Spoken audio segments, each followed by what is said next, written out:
Hello students, Gayatri PG college Sanchore की online classes में आप सबका स्वागत है। आज की क्लास में भारत की प्रमुख खाद्यान्न फसलों के बारे में चर्चा होगी। कल की क्लास में भी भारत की प्रमुख जो खाद्यान्न फसल है चावल, उसके बारे में अपन ने अध्ययन किया था। गेहूँ के बारे में किया, जो भारत की प्रमुख दूसरी खाद्यान्न फसल है। इसके अलावा भारत की प्रमुख जो खाद्यान्न फसलें और चारा फसलों के तौर पर जानी जाती है, मोटे अनाज के तौर पर जानी जाती है, वह है बाजरा और मक्का। बाजरा और मक्का का उत्पादन भारत में यानी कि किस कंडीशन में होता है, या यूँ कहें कि किस क्षेत्र में होता है, कितनी मात्रा में होता है। मक्का एक चारा फसल और खाद्यान्न फसल दोनों भी है। उसके उत्पादन या भौगोलिक दशाएं कौन कौन सी है, इसके बारे में चर्चा करेंगे। तो मित्रों, सबसे पहले अपन लेते हैं बाजरा। बाजरा एक मोटे अनाज के तौर पर जाना जाता है। ये उष्णकटिबंधीय फसल है, उष्णकटिबंधीय जलवायु में फसल है। इसकी बुआई है वो लगभग खरीफ की फसलों के तौर पर की जाती है, यानी ये जून जुलाई के अंदर बोई जाती है। जून जुलाई में इनकी बुआई होती है एवं सितंबर अक्टूबर के अंदर इसको काटा जाता है। सितंबर और अक्टूबर के अंदर इसको काटा जाता है। ज़्यादातर उत्तर भारत के अंदर इसकी बुआई है वो यानी खरीफ की फसल के तौर पर होती है। ये फसल ज़्यादातर वर्षा आधारित है, मोटे अनाज के तौर पर जानी जाती है। खाद्यान्न फसल के साथ साथ इसको यानी कि चारा फसल भी है, क्योंकि पशुओं के लिए चारा भी होता है। और दक्षिणी भारत में बाजरे को रबी और खरीफ दोनों के तौर पर बोया जाता है। दक्षिणी भारत के पहाड़ी क्षेत्रों में ऐसे एक फसल बोई जाती है जो मोटे अनाज में आती है, उसका नाम है रागी। ये रागी भी मोटे अनाज की खाद्यान्न फसल है, और ख़ास करके रागी है वो यानी कि तमिलनाडु, आंध्र प्रदेश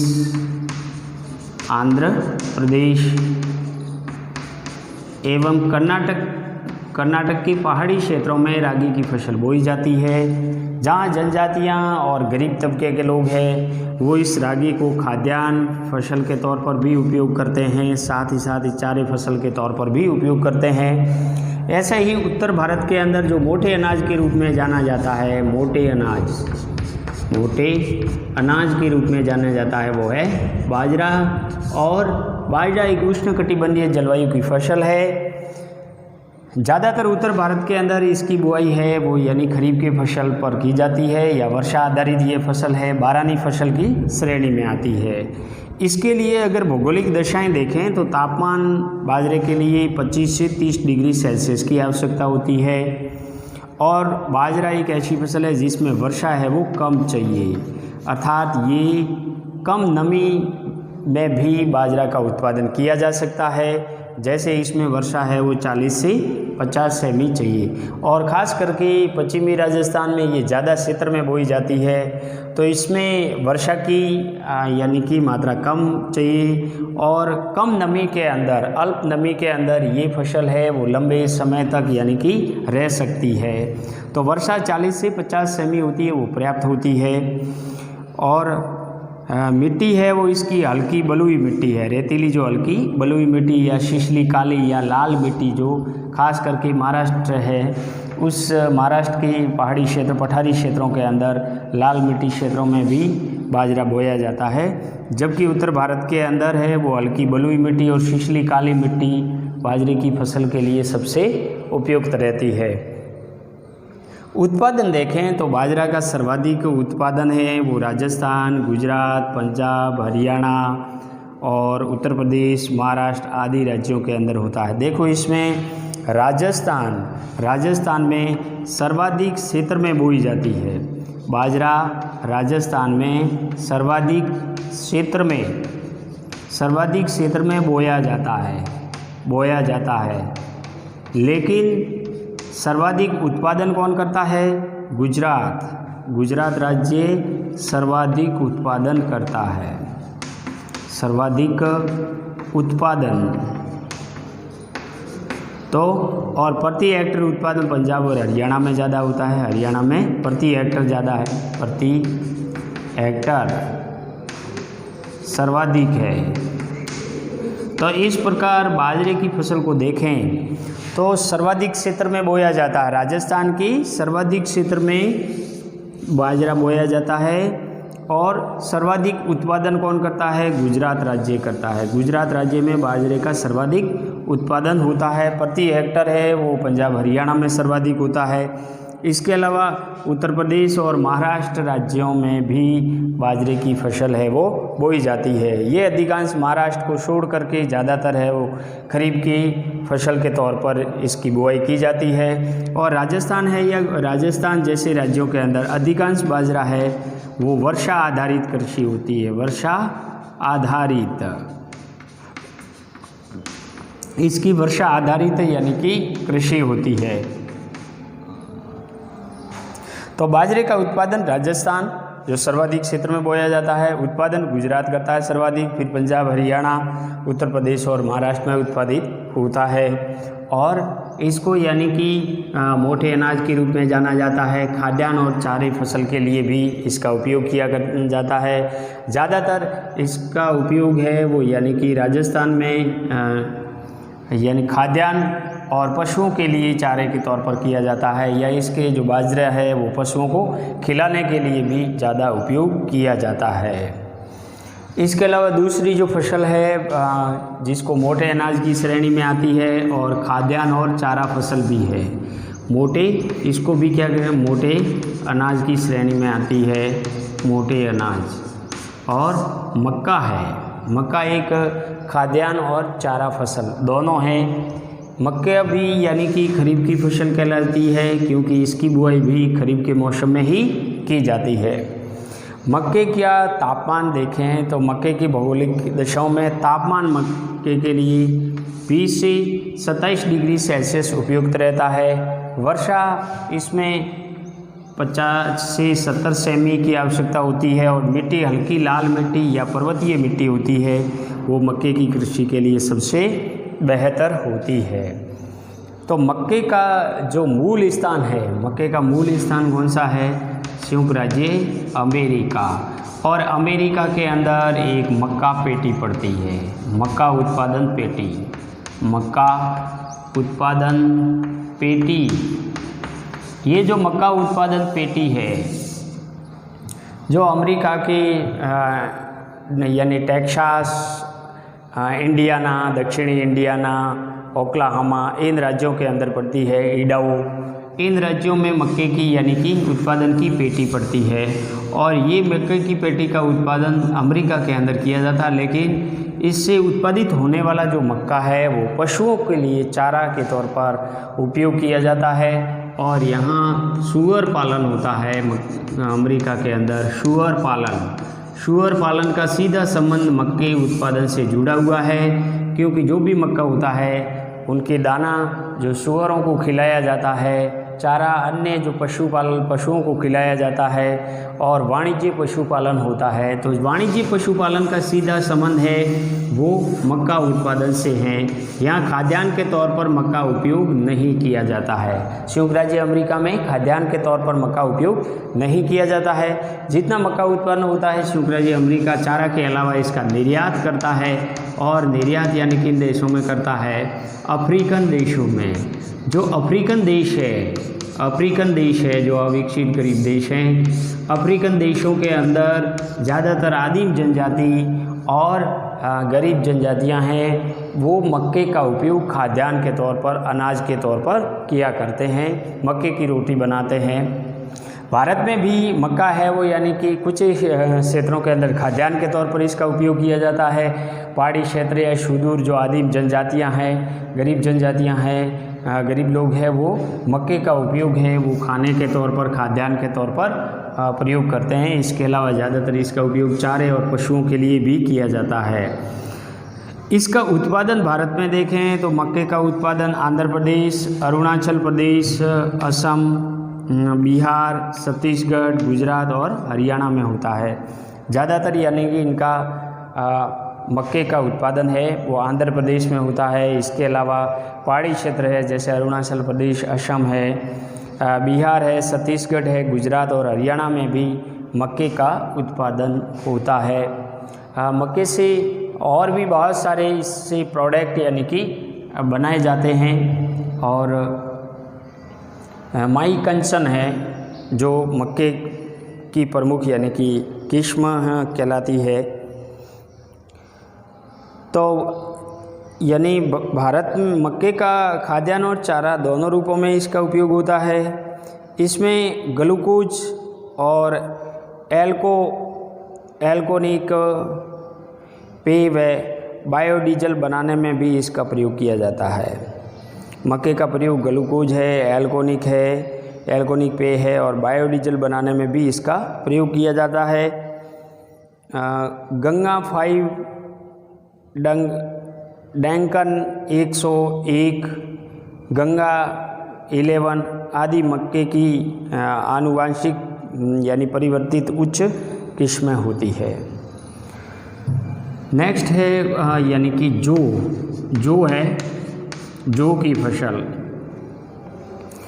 तो जौ की फसल ये एक शीतोष्ण कटिबंधीय और रबी की फसल है। जौ है वो रबी की फसल के तौर पर बोया जाता है और शीतोष्ण कटिबंधीय फसल है। इसकी गणना भी मोटे अनाजों में की जाती है। जौ की उपज के लिए जो तापमान है वो 10 डिग्री से 18 डिग्री सेल्सियस चाहिए। वर्षा 70 से 90 सेमी वार्षिक वर्षा की आवश्यकता होती है। और भारत में जौ का उत्पादन है वो सिंधु घाटी सभ्यता के समय भी होता आ रहा है। यानी जो एक प्राचीन समय में भी ये फसल उत्पादित होती थी। इसको भी मोटे अनाज की श्रेणी में रखा जाता है, मोटे अनाज की श्रेणी में रखा जाता है। और सिंधु घाटी सभ्यता के समय भी जौ का यानी कृषि की जाती थी। वर्तमान समय में जौ की कृषि है वो उत्तर प्रदेश, राजस्थान, पंजाब, हरियाणा, बिहार, झारखंड आदि राज्यों में होती है। तो वर्तमान में जौ की कृषि है वो उत्तर प्रदेश में सर्वाधिक होती है। इसके बाद राजस्थान, पंजाब, हरियाणा, बिहार, झारखंड आदि में इसकी कृषि होती है। इसका उपयोग है वो पशु आहार बनाने के लिए और इनके अलावा यानी कि शराब है, बियर बनाने के लिए भी जौ का प्रयोग यानी होता है। तो इस प्रकार मोटे अनाजों के अंदर जो 3 फसलें थी जिसमें यानी बाजरा है, मक्का है और जौ है। अब आती है जो दलहन फसलें हैं, दलहन फसलें। तो दलहन फसलों में यानी सर्वाधिक जो उत्पादन है वो मध्य प्रदेश करता है। लेकिन दलहन फसलों में जैसे मूंग है, चना है और यानी कि जैसे सोयाबीन है जो दलहन और तिलहन दोनों की यानी कि श्रेणी में आती है। तुअर है, अरहर है, मोठ है, ये सारी दलहन यानी कि फसलें हैं। दलहन फसलों में भारत की स्थिति देखें। देखो दलहन फसलों में चना है, मूंग है, तुअर, मोठ, चवला और सोयाबीन है। सोयाबीन ऐसी एक फसल है जिसको दलहन और तिलहन दोनों में भी इसका यानी कि अध्ययन किया जाता है, क्योंकि ये दलहन फसल भी है और तिलहन फसल भी है। दलहन फसल में सर्वाधिक जो दलहन फसल है यदि यदि देखें दलहन के अंदर तो सर्वाधिक दलहन का उत्पादन मध्य प्रदेश में होता है। मध्य प्रदेश के अंदर सर्वाधिक यानी कि दलहन का, दालों का उत्पादन होता है। और ये फसलें हैं वो रबी और खरीफ दोनों की फसलें हैं। दालों के अंतर्गत जैसे इसमें अरहर या चना, मूंग, मसूर, मटर, उड़द भी फसल यानी कि फसल भी है जो दलहन फसल की श्रेणी में आती है। एक खेसारी और है। दालों के उत्पादन विविध यानी कि तापक्रम, आर्द्रता और मुद्रा संबंधी यानी कि दशाएं में किया जाता है। इनके उत्पादन हेतु यानी कम नमी की आवश्यकता होती है और इन्हें शुष्क परिस्थितियों में भी उगाया जा सकता है। यानी ज़्यादातर इसमें शुष्क परिस्थितियों में भी उगाया जा सकता है। जैसे ये है चना है, चना शीतोष्ण कटिबंधीय जलवायु के अंदर उगाया जाता है। ये शीतोष्ण फसल है, यानी इसका जो बुआई है वो रबी के फसल के तौर पर की जाती है, सर्दियों के मौसम के अंदर है। मूंग है, तुअर है, ये खरीफ की फसल के तौर पर बोया जाता है, खरीफ की फसल। और मसूर है यानी कि उड़द एक और है। उड़द ये भी यानी कि रबी के फसल के तौर पर बोई जाती है। मूंग, चवला ये खरीफ की फसल के तौर पर इसकी कृषि की जाती है और ये रबी की फसल के तौर पर की जाती है। तो इस प्रकार अलग अलग यानी कि दलहन फसलें हैं वो अलग अलग ऋतु के अंदर इसकी बुआई की जाती है। लेकिन फिर भी ऑल ओवर इसमें जो नमी है वो कम आवश्यकता होती है और शुष्क जलवायु क्षेत्रों में भी दलहन का उत्पादन होता है। अलग अलग मौसम के लिए यानी कि चने के लिए, मूंग के लिए, तुअर जिसको अरहर कहते हैं, इसका उत्पादन सर्वाधिक कहाँ होता है? महाराष्ट्र के अंदर। यानी तुअर है जिसको पिजन पी के नाम से जाना जाता है। तुअर की दाल को किस नाम से जाना जाता है? पिजन पी के नाम से ये जाना जाता है। और तुअर या अरहर का जो उत्पादन है वो महाराष्ट्र में सर्वाधिक होता है, जबकि चने का उत्पादन है वो सर्वाधिक यानी मध्य प्रदेश में होता है। सोयाबीन सर्वाधिक मध्य प्रदेश में होती है और ऑल ओवर दलहन के उत्पादन में मध्य प्रदेश है वो अव्वल है। इनके लिए उत्पादन में नमी की आवश्यकता भी कम होती है, शुष्क परिस्थितियों में भी उगाया जा सकता है। दालें मृदा में नाइट्रोजन स्थिरीकरण तथा मृदा की उर्वरकता बनाए रखने में भी सहायक होती है, क्योंकि इसमें प्रोटीन है वो महत्वपूर्ण स्रोत होता है। तो दालहन है वो जहाँ भी कृषि की जाती है ये मृदा के अंदर नाइट्रोजन का स्थिरीकरण करती है। इनकी जड़ों के अंदर जो नाइट्रोजन होता है मृदा में स्थिरीकरण होता है और इसकी वजह से दूसरी फसलें हैं वो भी अधिक होती है। या जहाँ पे दालों की कृषि की जाती है, अगर उसके स्थान पर दूसरी फसल बोई जाती है तो वो भी फसल है वो अच्छी होती है, क्योंकि इन दलहन की फसलों के जड़ों के अंदर नाइट्रोजन का स्थिरीकरण होता है, मृदा के अंदर स्थिरीकरण होता है और जो मिट्टी होती है वो उपजाऊ बन जाती है। इसमें प्रोटीन का ये महत्वपूर्ण स्रोत माना जाता है। सर्वाधिक प्रोटीन है ये यानी दलहन फसलों में ही होता है। और भारत में दालों की कृषि अधिकतर यानी दक्कन के पठार के मध्यवर्ती पठारी भागों और उत्तर पश्चिमी शुष्क भागों में की जाती है।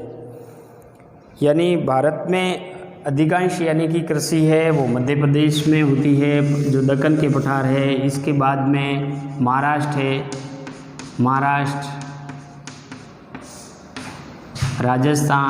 राजस्थान में भी चना है, मूंग है, मोठ है, ये बोई जाती है। तो मध्य प्रदेश, महाराष्ट्र, राजस्थान, आंध्र प्रदेश इन राज्यों के अंदर ज़्यादातर यानी कि दलहन की कृषि की जाती है और उसमें सर्वाधिक दलहन की कृषि या सर्वाधिक उत्पादन है वो मध्य प्रदेश में होता है। इसके बाद में राजस्थान दूसरे स्थान पर है, फिर महाराष्ट्र तीसरे स्थान पर है। ऐसा यानी कि आंध्र प्रदेश में भी दलहन की कृषि होती है, छत्तीसगढ़ में भी कुछ यानी कि दलहन की कृषि होती है। तुअर जो अरहर है जो महाराष्ट्र में होती है और इसका मूल स्थान यानी कि कहाँ है? अफ्रीका है। इसका मूल स्थान है वो अफ्रीका है।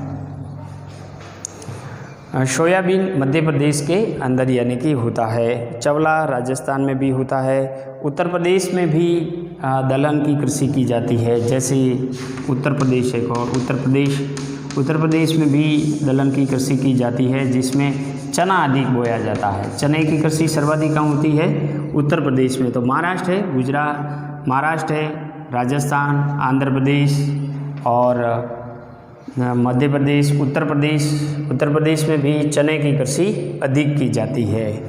मूंग की कृषि राजस्थान में भी होती है, इसके साथ साथ उत्तर प्रदेश में भी होती है। और मशहूर मोठ की कृषि राजस्थान के अंदर होती है। सोयाबीन ज़्यादातर मध्य प्रदेश और आंध्र प्रदेश में बोया जाता है।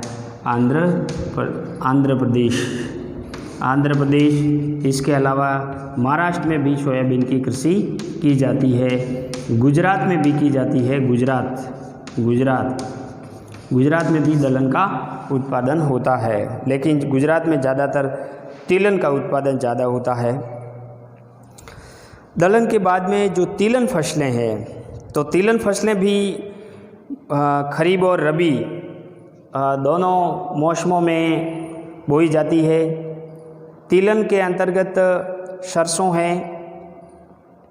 सोयाबीन है, सूरजमुखी है, नारियल, मूंगफली, बिनोला, अलसी, तिल आदि तिलहन की फसलें हैं। और तिलहन की फसलों की कृषि मालवा का पठार, मध्य प्रदेश, मराठवाड़ा, गुजरात, राजस्थान के शुष्क भाग है, वहाँ पर की जाती है।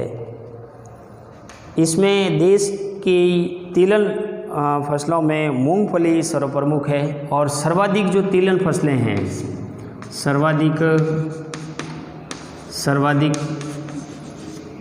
तिलहन फसलों का उत्पादन गुजरात करता है। गुजरात में तिलहन फसलों की कृषि अधिक होती है और उसमें सर्वाधिक किसकी होती है? मूंगफली की कृषि है वो गुजरात में सर्वाधिक होती है। और तिलहन फसलों के अंदर सरसों है, राई है, अलसी है, सोयाबीन है, सूरजमुखी है और मूंगफली। तो मूंगफली प्रमुख तिलहन फसल मानी जाती है। और सर्वाधिक यानी कि देश में मूंगफली का उत्पादन होता है वो ज़्यादातर गुजरात में होता है। मूंगफली की कृषि के लिए ये खरीफ की फसल के तौर पर बोई जाती है। इसके लिए 30 से 60 सेमी वर्षा की आवश्यकता होती है और 15 से 25 सेमी तापमान की आवश्यकता होती है। पैंगिंग मूंगफली की फसल हेतु एक लाभकारी प्रक्रिया है और कौशल इसकी यानी कि एक उन्नत प्रजाति होती है, किस्म होती है। तिलहन की फसलों का उत्पादन है वो भारत के अंदर सर्वाधिक गुजरात में, फिर आंध्र प्रदेश, राजस्थान, तमिलनाडु, ये राज्यों के अंदर प्रमुख रूप से तिलहन की जो फसल है मूंगफली वो बोई जाती है और इसका उत्पादन भी होता है। इसके साथ साथ सरसों तिलहन की फसलों में दूसरी फसल है सरसों। तो सरसों का सर्वाधिक उत्पादन कहाँ होता है? राजस्थान में होता है। राजस्थान के साथ साथ उत्तर प्रदेश में भी सरसों का उत्पादन होता है, पंजाब में भी होता है और हरियाणा में भी होता है। इसके साथ साथ गुजरात। तो सरसों का सर्वाधिक उत्पादन राजस्थान, उत्तर प्रदेश और गुजरात इन 3 राज्यों में होता है। इसके अलावा पंजाब और हरियाणा में भी होता है। तो सरसों के उत्पादन में सर्वाधिक उत्पादन यानी कि राजस्थान में होता है और राजस्थान में सरसों की कृषि ज़्यादातर श्री गंगानगर में अब सर्वाधिक होती है, हनुमानगढ़ में, अलवर है, भरतपुर में सरसों की कृषि अधिक होती है। और केंद्रीय सरसों अनुसंधान केंद्र सेवर भरतपुर में है। भरतपुर के अंदर केंद्रीय सरसों अनुसंधान केंद्र है। तो तिलहन फसलों में मूंगफली है जो सर्वाधिक गुजरात में उत्पादित होती है। इसके अलावा आंध्र प्रदेश, राजस्थान, तमिलनाडु में उत्पादित होती है। सरसों जो दूसरी फसल है उसमें सरसों राजस्थान में, उत्तर प्रदेश, गुजरात, पंजाब और हरियाणा में होती है। और भी जो फसलें हैं जैसे तिल है, तिल गुजरात और राजस्थान में उत्पादित सर्वाधिक होता है। और राई है, राई की कृषि भी राजस्थान है, गुजरात है, उत्तर प्रदेश में अधिक होती है। सोयाबीन है जो तिलहन और दलहन दोनों की श्रेणी में आती है और सोयाबीन की कृषि मध्य प्रदेश और राजस्थान में होती है। तो ऑल ओवर तिलहन फसलों का उत्पादन है वो गुजरात, राजस्थान, उत्तर प्रदेश और पंजाब और हरियाणा इन राज्यों में सर्वाधिक होती है। आंध्र प्रदेश और तमिलनाडु में भी तिलहन का उत्पादन होता है। तो ये थी दलहन और तिलहन की फसलें। अब नेक्स्ट अपन भारत की अन्य जो मुद्रादायिनी फसलें हैं उनके बारे में चर्चा करेंगे। गहन फसलें हैं जैसे गन्ना है, उसके बारे में भी नेक्स्ट क्लास में चर्चा करेंगे।